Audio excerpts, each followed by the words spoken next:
الذين يذكرون الله قياما وقعودا وعلى جنوبهم ويتفكرون في خلق السماوات والارض۔ عقل رکھنے والوں کی تعریف کرتے ہوئے فرمایا ہے کہ یہ وہ لوگ ہیں جو اللہ تعالی کا ذکر کرتے ہیں، کھڑے بھی، بیٹھے بھی اور لیٹے بھی، اور آسمانوں اور زمین کی تخلیق کے بارے میں غور کرتے ہیں۔ اور رسول اللہ صلی اللہ علیہ وسلم نے فرمایا لِكُلِّ شَيْءٍ ثَقَالَةٌ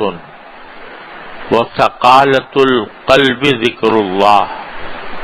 کہ ہر شے کی ایک چیز ثقل کرنے والی ہوتی ہے، یعنی چمکانے والی ہوتی ہے، اور قلوب کو چمکانے والی چیز اللہ کا ذکر ہے۔ ذکر کے معنی لغت میں یاد رکھنا ہے،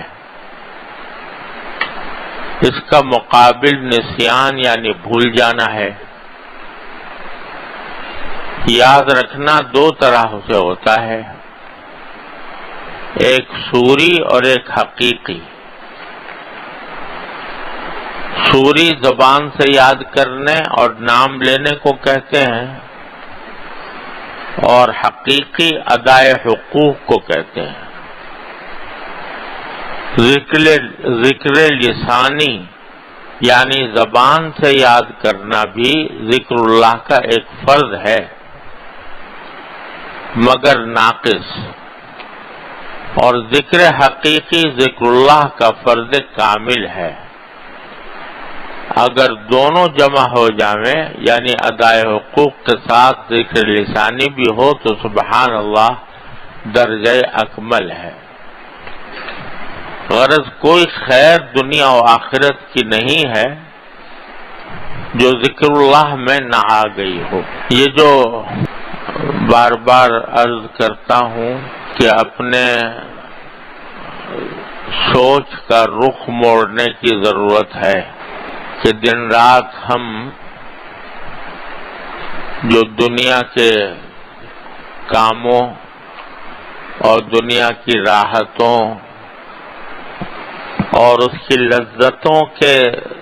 خیال میں مگن رہتے ہیں، ان خیالات کا رخ اللہ جل جلالہ کی طرف، اللہ تبارک و تعالی کے ذکر کی طرف اور اللہ تبارک و تعالی کی نعمتوں کی طرف موڑنا چاہیے، اور اس رخ موڑنے کے نتیجے میں انشاءاللہ اللہ تبارک و تعالی کے سے دن بدن قرب حاصل ہوگا۔ اللہ تبارک و تعالی ہمیں آپ کو سب کو اس کی توفیق عطا فرمائے۔ لیکن یہ جیسا پہلے بھی عرض کیا تھا، یہ ایک لمحے میں، ایک دن میں، ایک دم سے یہ بات نہیں ہوتی،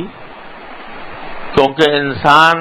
کے خیالات جو ہیں وہ اس کے اختیار میں نہیں ہوتے اکثر و بیشتر، غیر اختیاری طور پر خیالات آتے رہتے ہیں۔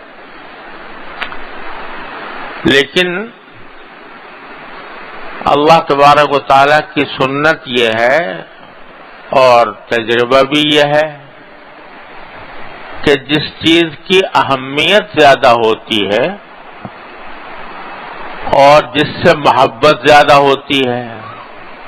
اس کا خیال زیادہ آتا ہے۔ اگر انسان کو اپنے پیسے کمانے کی اہمیت ہے دل میں، اور دنیاوی راحت و آرام کی اور لذتوں کی اہمیت دل میں ہے تو اسی کے خیالات زیادہ آئیں گے۔ کسی شخص سے، کسی ذات سے، کسی کام سے، کسی چیز سے محبت ہے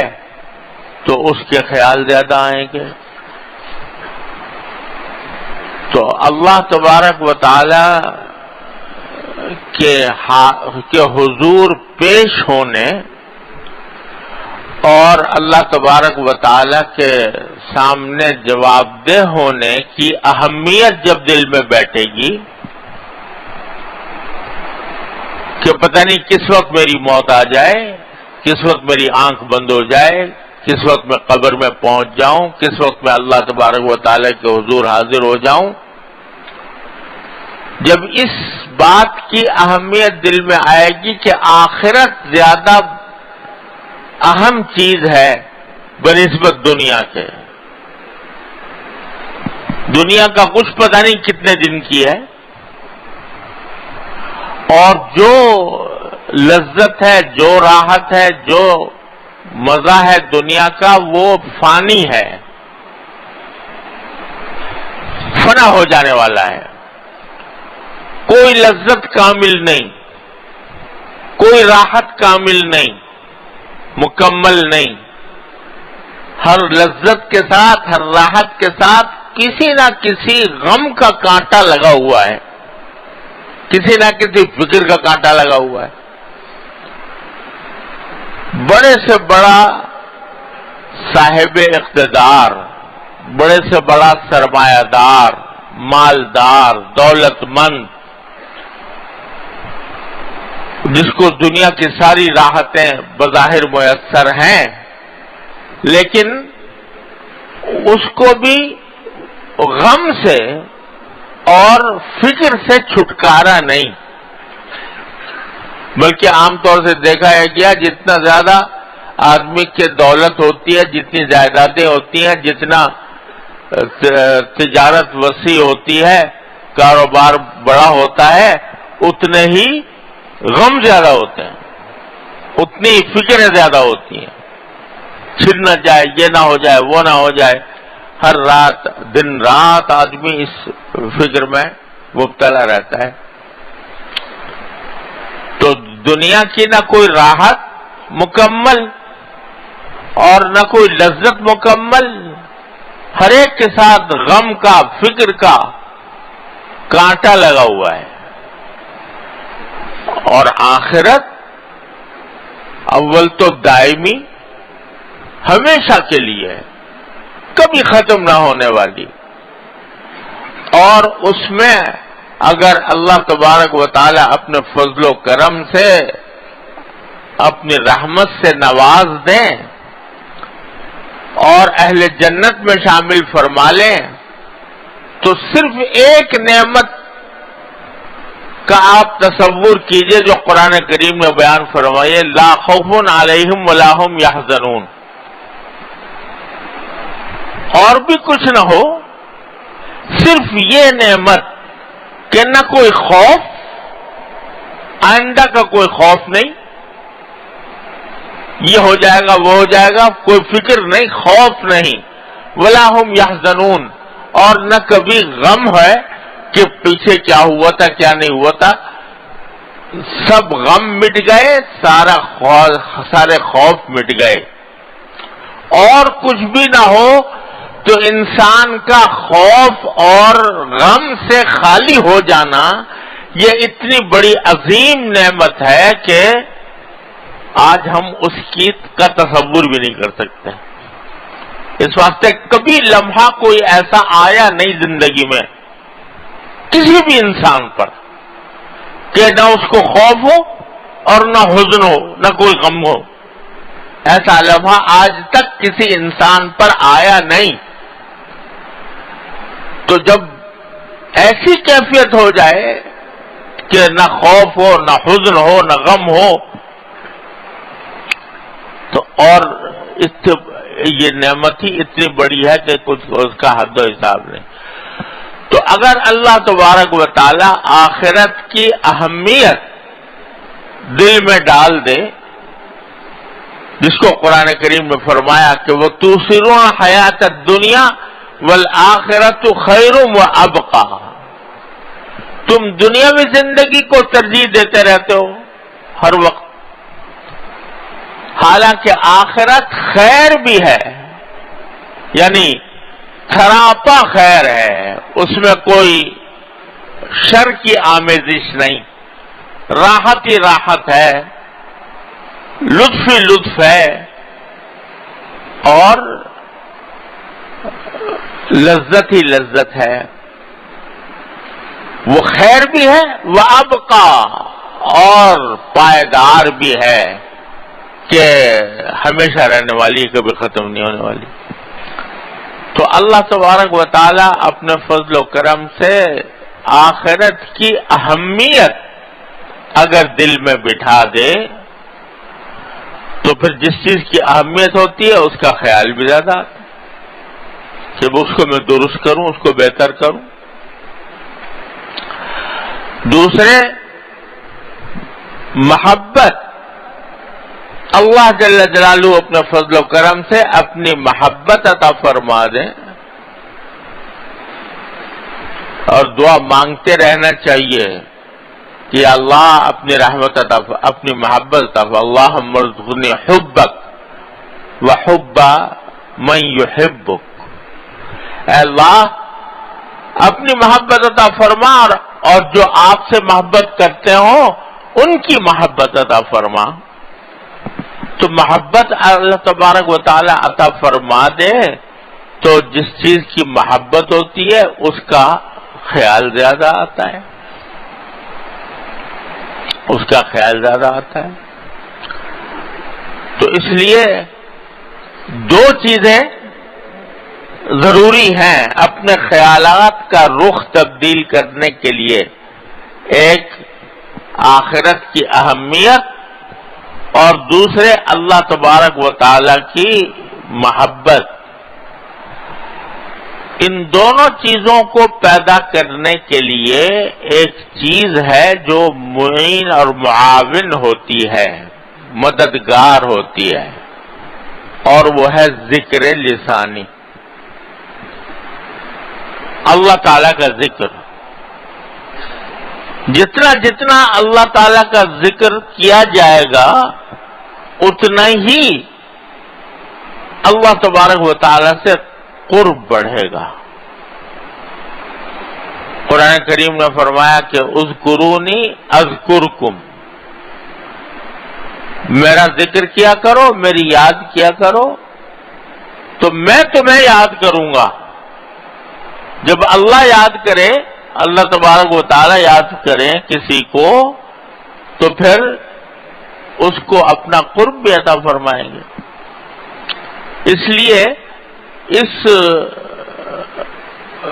بات کو کہ اللہ تعالی نے دونوں یہ جو آیتیں پڑھی سورہ آل عمران کی،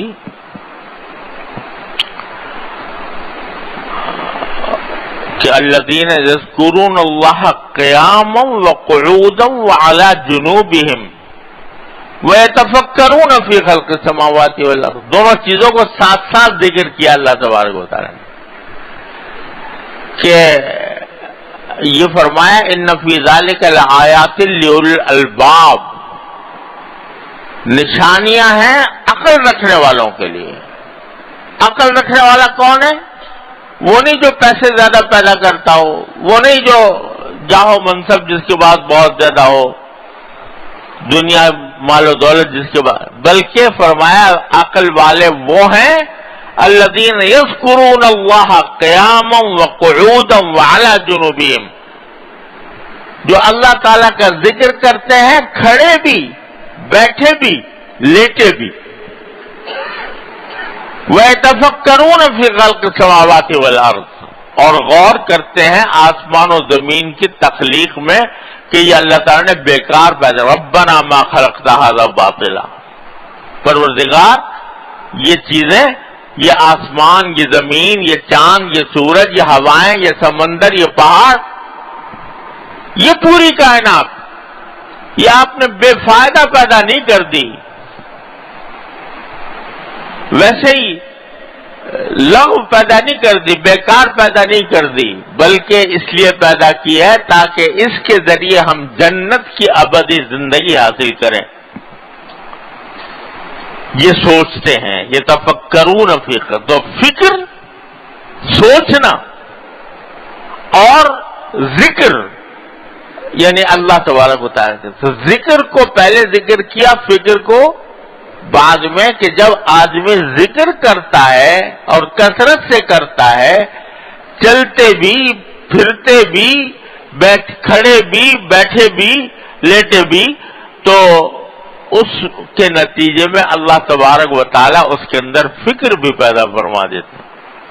سوچ اس کی تبدیل ہو جاتی ہے، وہ سوچ کی طرف، سوچ اس کی آخرت کی طرف مڑ جاتی ہے، اللہ تبارک و تعالیٰ کی طرف مڑ جاتی ہے۔ اس لیے ذکر جو ہے یہ ایک زینہ ہے اس منزل تک پہنچنے کے لیے۔ ذکر سے میری مراد ذکر لسانی ہے۔ حضرت نے یہاں فرمایا کہ ذکر کی دو قسمیں ہیں، ایک ذکر لسانی یعنی زبان سے ذکر کرنا، اور ایک ذکر قلبی یعنی قلب سے ذکر کرنا۔ زبان سے ذکر کرنے کے معنی تو یہ ہے کہ کوئی نہ کوئی ایسا اللہ تبارک و تعالیٰ کا آدمی نام لیتا رہے، اللہ تعالیٰ کی تعریف میں جو کلمات ہیں، سبحان اللہ، الحمدللہ، لا الہ الا اللہ، یہ کلمات زبان پر اس کے آتے رہیں۔ اور ذکر قلبی کے معنی یہ ہے کہ اس کا دل اللہ تبارک و تعالیٰ کی طرف لگا ہوا ہو، اور اس کا مظاہرہ اس طرح ہوتا ہے کہ جتنے اس کے ذمہ حقوق ہیں سب ادا کرے، اللہ تعالیٰ کے حقوق ادا کرے، اپنے بندوں کے جو حقوق اللہ تبارک و تعالیٰ نے اس کے ذمہ رکھے ہیں ان کو ادا کرے، اور اللہ کی رضا کے لیے ادا کرے۔ تو یہ ذکر قلبی کا ایک بڑا